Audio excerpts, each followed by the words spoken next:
Welcome to Founders Future, a podcast powered by Closers.io, where we dive into the journeys of innovative entrepreneurs and explore the road ahead for them and their companies.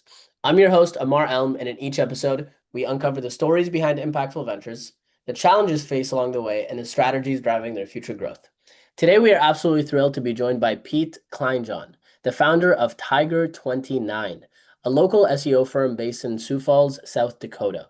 With a strong emphasis on helping businesses get found on Google and generate consistent inbound leads, Tiger29 has become a trusted partner for small and mid-sized businesses looking to dominate their local search presence nationwide.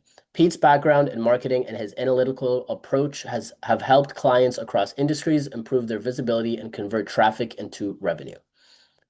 Pete, welcome to Founders Future. Thanks for having me, Ammar. Glad to be here. Anytime. I'm excited to dive in. I always like to start from the beginning. So take us back to before you started Tiger29. What were you doing at the time? And then what was really the motivation behind starting the company? At the time, I was working for a digital marketing agency, and it was a good company. I had a great boss, but really what changed the game or my mindset was my wife and I had our first daughter. And I realized that working in an office was going to inhibit my ability to do a lot of the things that you want to do when you have kids. And I went to my boss and I said, "Hey, I can do this stuff from home." And he's, "Yeah, you sure could." And then I said, "Hey, I've always wanted to have my own business. What if I started my own business and you were my first client?" And he was okay with that too, which was Wow. really cool and a really great way to start a business right out of the gate with a good client. What a great guy. That's, yeah, a lot of people would not have reacted like that. So, Yeah, and I think it was and part of it, he was a great boss. And part of it was we had a lot of conversations during my time there, even as becoming a part owner in that business. We'd had conversations that, hey, I got this entrepreneurial spirit. I got this fire inside me. Someday I'm going to let it out. So he knew it was coming one way or another, and he wanted me on the team one way or another. And so it was a win-win situation. that's awesome. And it's great to shift into entrepreneurship and have a client right off the gate. A lot of people don't tend to experience that. So I'm curious, let's fast forward to today to give the listeners more context. With Tiger29, who would you say is your ideal customer? And then what is your core offering to that ideal customer? So our ideal customer is a small, privately owned brick and mortar service-based company. And so what that means is it could be a law firm, it could be an HVAC company, it could be an income tax preparer, but that local service provider who wants to reach customers within an X mile radius and they want to hear the phone ring. Legitimately, that's our key performance indicator with clients is how many times did people hit that call button on the Google business profile? And that seems to work well. That resonates well with those business owners. We like privately owned because we like to talk directly to that small business owner. The work that we do impacts him the most. And so we're not dealing with marketing directors or a team of marketing people that we have to convince every single month. We just have that one man or woman that we have to convince that, hey, the work that we're doing is impacting your bottom line in a positive. That's awesome. And then obviously the main service is SEO, getting them to Correct. rank high on Google and my Google My Business page, all those different things. I'm super curious. Is there a typical client engagement? Is it like minimum 6 months, minimum 12 months? How does that look? What does that look like? So we start out with a 6 month service agreement, but we always tell people the service agreement is 6 months, but we want you to have a 13-month mentality. Mhm. Way, if we start working with a landscaper in January and we compare performance after 6 months, we're going to look like rock stars because everybody needs their landscaping done in the summer months. But when we can compare January to last January and we can show that those high value actions, those phone call clicks have increased or doubled or tripled or whatever the number is, hey, we're comparing apples to apples here. So we go into it with a 6 month service agreement, but we want that 13-month mentality that like, hey, we're in it for the long haul here. And as long as we're seeing improvement along the way, we need to keep investing in this channel. Yeah, I like that because SEO is a long-term play, typically speaking. We don't turn it on and then all of a sudden the next day the phone starts ringing. Right. But if you have that in place, the foundation is hard to crack, if that makes Absolutely. sense. Walk me Definitely. through, because I have a lot of agency owners that listen to this. Let's shift to the back end of the business. When it comes to acquiring customers and lead generation for your company, what does that process currently look like? So, like a lot of small businesses and the small businesses that we work with, even, we've really built the business on referrals. When it starts with that very first client that we had, it wasn't a traditional referral, but it was somebody who knew the quality of work that we could do based on previous performance. And so that's where we've gotten the lion's share of our current customers and current clients is a friend recommended us because we did a good job for that local provider. And that's frankly been a nut that we've been trying to crack for a while is how could we get a better lead flow, which is funny because that's what we do for other small businesses. It doesn't work as well in SEO when there's large national players that we're competing against for search visibility. So we've made a lot of progress, but it's still a work in progress. We're doing some things on social media now that we're excited about and that we like the trend line. It might not be bearing the fruit, but we think the leading indicators are there. That's going to be something that works well for us. Yeah. You echo a lot of the same sentiments that I'm hearing many businesses say, and that's they get a lot of referrals, they get a lot of word of mouth, and they're great because it's highest intent, the highest like no trust factor, but it's not the most predictable, not the most consistent.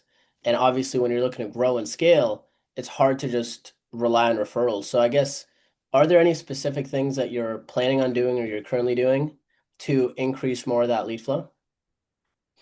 I think in the past we've done like some cold outreach with some different firms with I'd say medium results. And I think if we would have had it was really a budget stretch for us to work in those situations where if we would have had a longer runway, I think we could have gotten to a productive place.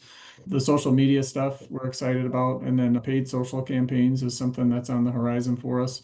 But I tell you what, like we see a lot of just me personally, I see a lot more cold outreach type stuff happening to small business owners like us. And it's getting pretty sophisticated with the use of AI, where you have a homogenous voice, where those emails that you used to say, oh, that's coming from somebody overseas or whatever, you can't tell anymore. And they're very Yeah. personalized. And they're talking about the thing that you talked about on the podcast or whatever. And it's, oh, this must be a real person. No, it's AI. And it's that same with Gemini. cold outreach. Yeah, totally. So yeah, I don't know, we're always on the lookout for things, but for us, at the end of the day, we're not really super interested in front end metrics like impressions or clicks and that kind of stuff. Like what we want to see is appointments booked. And if Yeah. we're getting quality appointments booked from a marketing channel, we're going to pour into that channel because it's working. And so we know it's working. Let's keep Yeah. doing that. And so we're still trying to crack that nut though.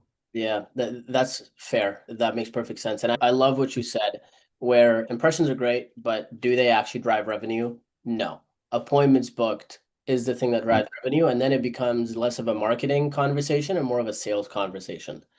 So walk me through your sales process. When a lead does come in, what are the different steps in the process that they go through for them to become a client? So typically we offer two doorways into our funnel, if you want to call it that. The first is just a 15-minute free call where we can just talk to them a little bit about what we do, learn a little bit about their business, and see if it makes sense to go beyond that. Sometimes that 15-minute call, we can realize right away, oh, you're a franchise. We don't work with franchises, but here's some things for you to keep in mind, that type of deal. If that 15-minute call goes well, then we call it a SEO power hour. And it's actually a paid call where you're not even our customer yet, but you're going to pay to be on this call. That way we know you're invested. This is not just a looky-loo that is looking for some things they can do themselves and move on. Okay, we've got real investment here. That 1 hour call, the first probably 15, 20 minutes is just talking about what actually is search engine optimization. How does it work for small businesses? How do you know it's working? What are the levers we're going to pull and the buttons we're going to push to make this work?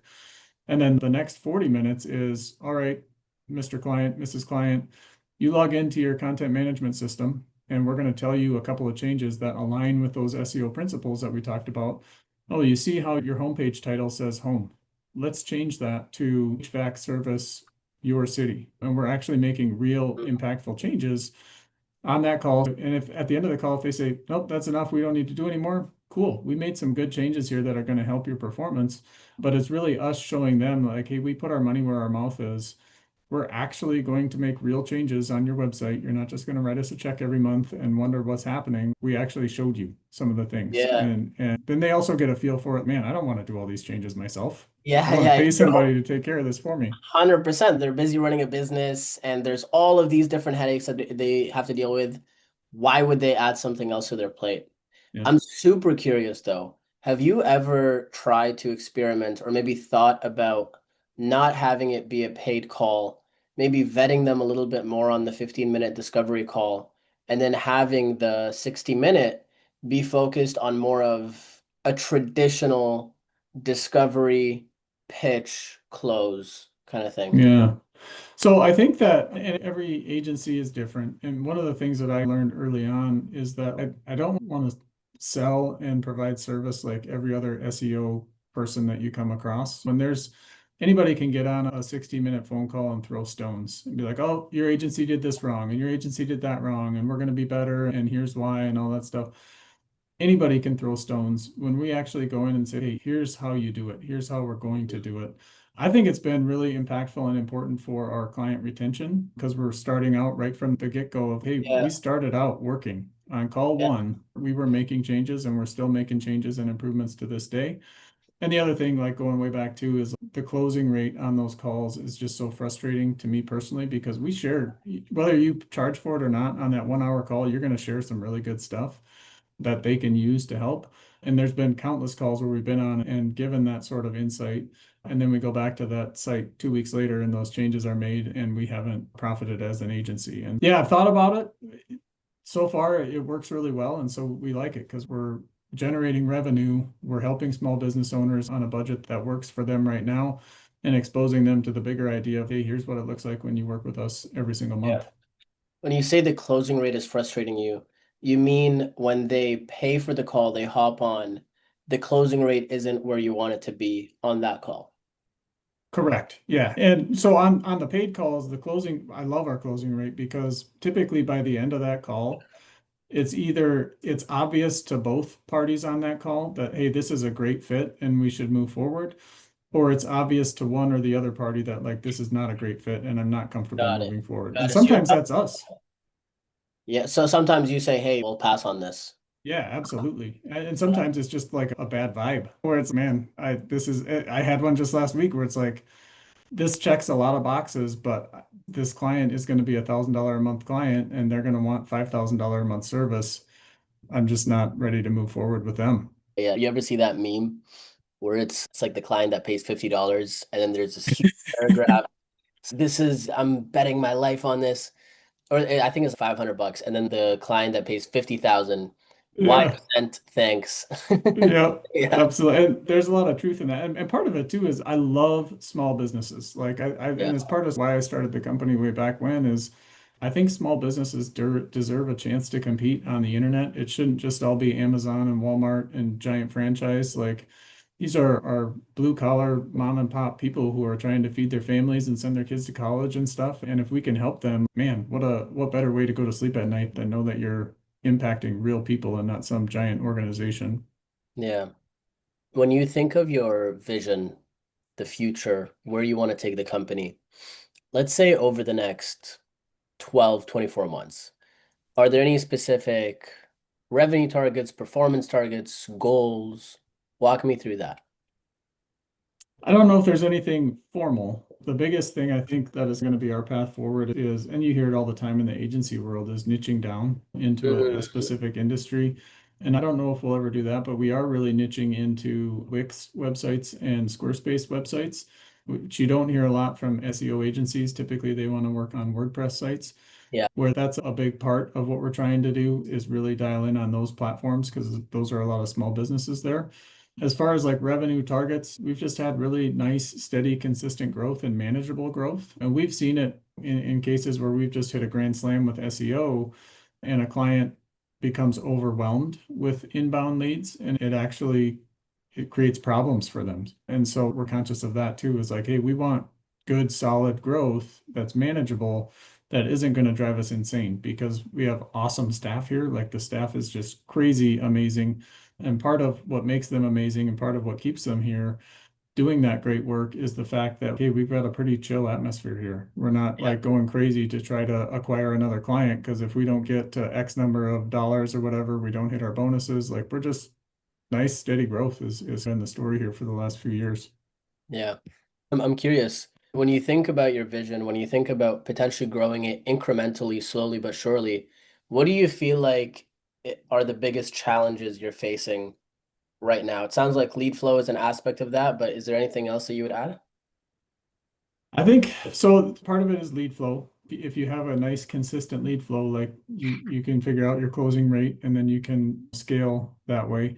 One thing we've really been focused on the last probably 6 to 12 months, longer than that, but really focused in on it is operations. So like what happens if we Mhm. did increase our clients by 20% one month because either we got a lot of referrals or we really hit it on one of the channels that we're trying to hit.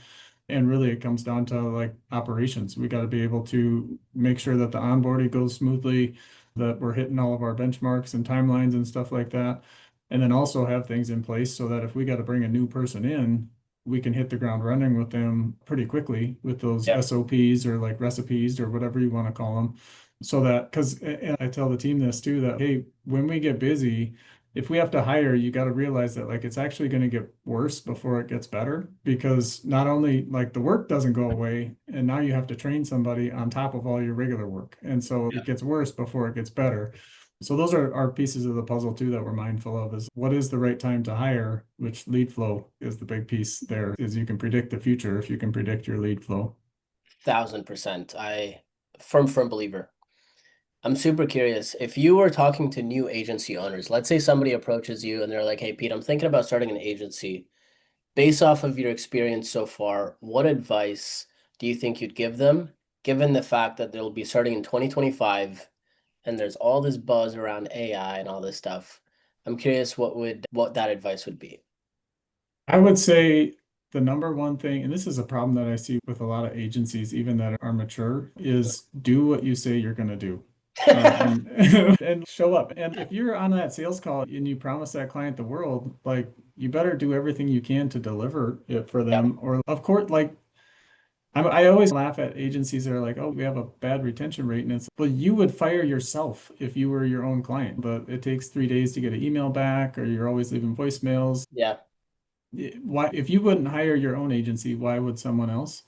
And Mm, so that's like, that's a great question. Yeah, I like that.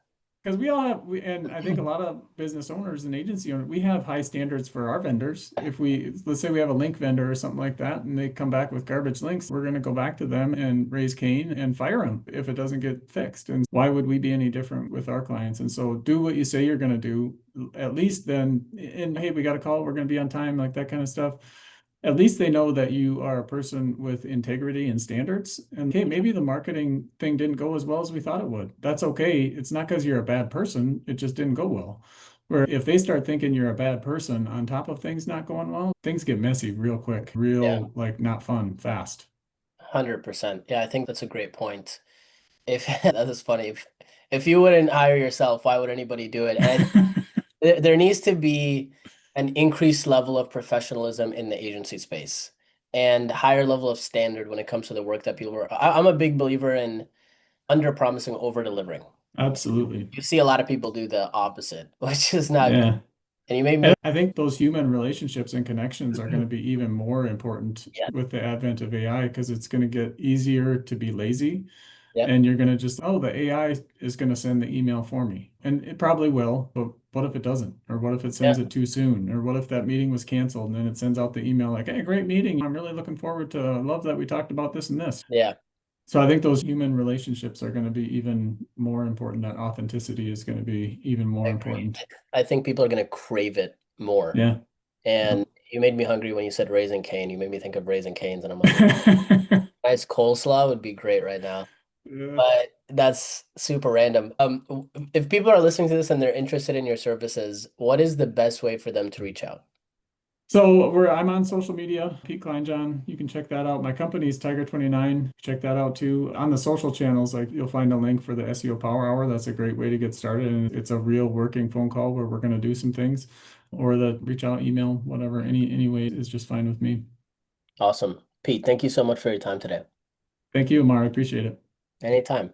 So that wraps up another inspiring episode of Founders Future. To our listeners, if you enjoyed this conversation, don't forget to check out Pete Kleinjan and Tiger29. I believe it's tiger29.com, You right? got it. Yeah. Perfect. And then I'll obviously don't forget to subscribe wherever you listen to your favorite podcasts. And if you're a business owner and you're looking to scale your business and really enhance your sales and marketing efforts, visit closers.io to discover how we can support your growth journey. Until then, Keep on climbing.